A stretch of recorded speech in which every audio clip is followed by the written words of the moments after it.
You know, you got Conor and Khabib sucking all the air out of the room, right?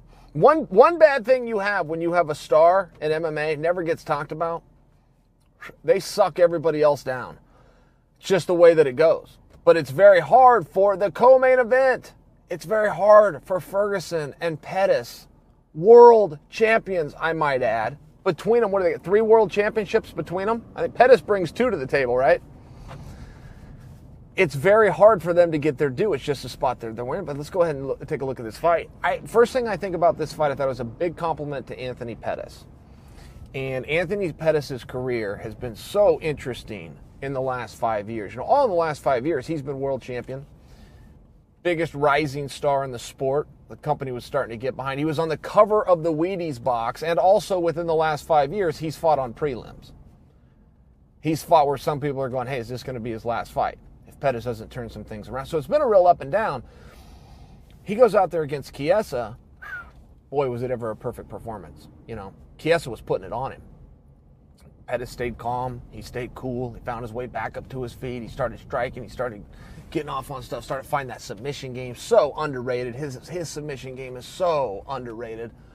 Won the world title, I'll remind you, over Benson Henderson with a submission. So it was really good. You just saw Pettis get back on track. And it's like, man, this is a cool thing. This is a guy that's digging deep and forcing a resurgence in his own career. He then gets catapulted into a co-main event here with Tony Ferguson, which nobody has said this. Nobody has said this is the #1 contendership fight. But boy, it's starting to look like it. I mean, isn't it? You got Tony Ferg, who was the champ, who never got beat, but all of a sudden he's no longer the champ. You got Pettis, who's the former champ. I mean, this is a really big fight. A lot of eyeballs on him. And a lot of it comes out to with what do you do? How does the fight look? What is said afterwards? What gets stirred up? What kind of narratives can you create?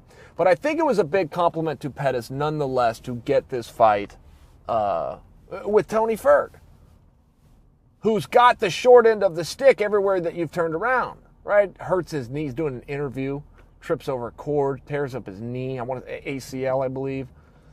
Been a rough go for Tony Ferg, but still a guy in high demand. And I think that Pettis was really complimented being put on this card, whether there's been a little lack of attention for it or not, in the biggest fight in history. He's going to have a lot of eyes on him, and good for him. And then you look at Ferg. Ferg's pissed off. Oh, I just caught a media scrum with Ferg. It was great. It was great. He F you to the media, and he was showing them the bird, and he was all worked up, and he had his glasses on. And Ferg's just putting words together. They're not even, he's like the Ultimate Warrior. You guys remember him? The Ultimate Warrior would say stuff and you'd all go, oh man, that was amazing. You'd have no idea what he said though.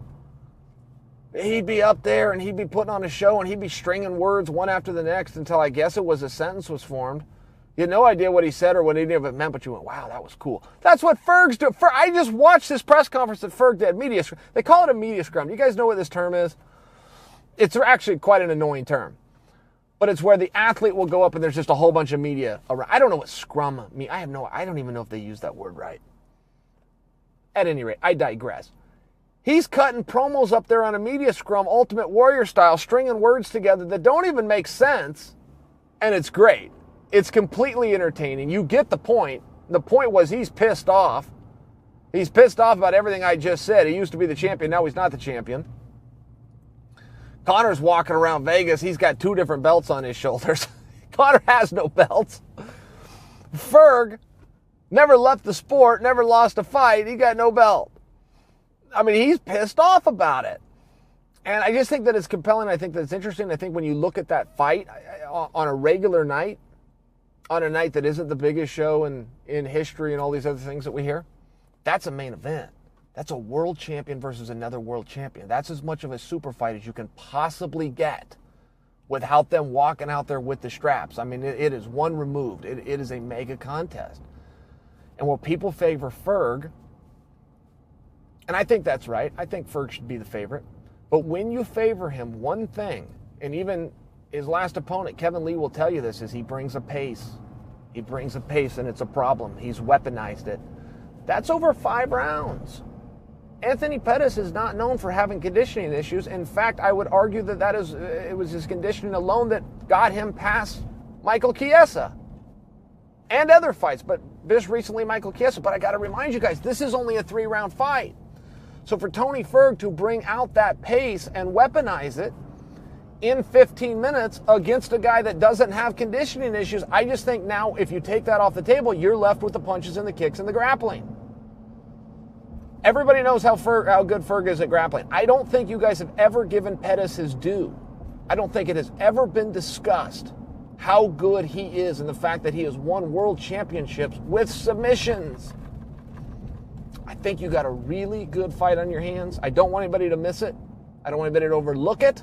So I'm bringing it to your attention.